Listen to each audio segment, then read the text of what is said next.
Welcome back to Whiteboard Wednesday.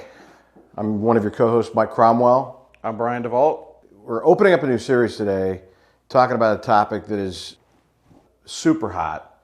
It's grown exponentially in terms of a risk to a business, and we're talking about cybersecurity, threats. What's a good cyber posture for business? So why don't you walk us through the categories that you put into what you classify as a good cyber posture and why they're in there? And you know, they all represent maybe a little bit different approach and maybe a little bit different of a business decision maker involved in each one. But you know, on the front of the house, back of the house, you know, you've got your administrative type tasks. You're going to have end user associated things that you're going to want to do, training, assessment, those types of things. You're going to want a mobile policy because mobile devices are part of everyone's infrastructure today. You know, whether that's just as checking email or remotely accessing data or entering data into CRM through a sales application. Same thing with compute. So this is your desktops, laptops, servers, everything that's going to be in that category. And then you've got cloud and on-prem. This is more focused around application architecture and security. How do we put the right things in place so that we have the desired level of security?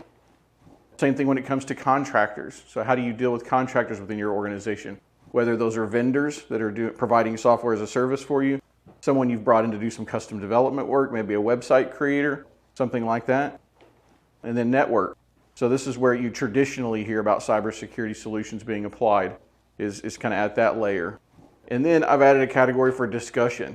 So you know, just as important as all of the rest of these items, it's important that we've got executive sponsorship, or everybody in the boardroom understands what risks are associated with each category. What percentage of businesses that you see, if this on a scale of 1 to 10 represents a 10, that you've got all these dialed in, where do you think businesses fall on average today?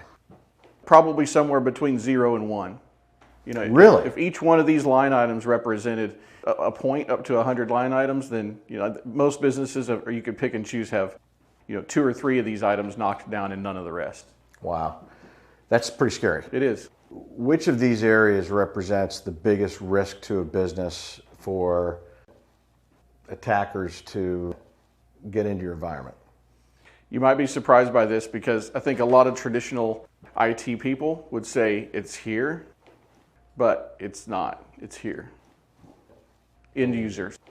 End users introduce 90% of the risks into IT environment through phishing, scams, social engineering, through social media, all types of exploits that generate from end user error, end user education. And what about these areas?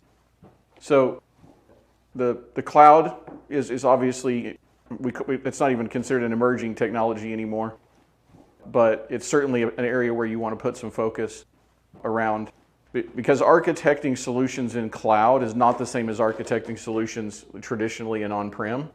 So you can unintentionally create vulnerabilities while you're deploying cloud infrastructure that are different than what you see in on-prem. With on-prem, you put your firewall in place, everything behind it you think is nice and secure. With the cloud, there's so many different threat vectors that you expose whenever you bring up infrastructure there. There's no shortage of documentation in terms of the exponential growth in attacks here since recently, yeah. Since COVID, right? Right. How much of that's driven from the users now in mass working remote, which then introduces more mobility solutions, more cloud solutions potentially at the edge? Is that the driver behind this, or are there other influencers that are driving that exponential growth of cybersecurity attacks here? Yeah, that certainly contributes a lot. I think it's also the hacker's ability to create revenue opportunities out of data, right? And so as the world becomes more electronic, like digital transformation, for instance, hospitals putting their records online and opening up portals to customers. That's just a hole now that somebody could go attack, right? Or somebody could potentially attack. Same thing with any type of business that has PII or personally identifiable information that's stored within their systems. We're developing software to help us speed up our ability to do business, but at the same time, you're developing insecurities in software design and abilities for hackers to infiltrate. Let's say one of these businesses where on a scale of 1 to 10, you're a less than a 5. What are the chances that you're going to have a business impacting breach this year? Very high. Very high. I'd That's say scary. 90% or better. So in this series coming up, we're going to be diving deeper into each of these. Right. And talking about what are some things, measures you can be taking as a business owner, a CIO.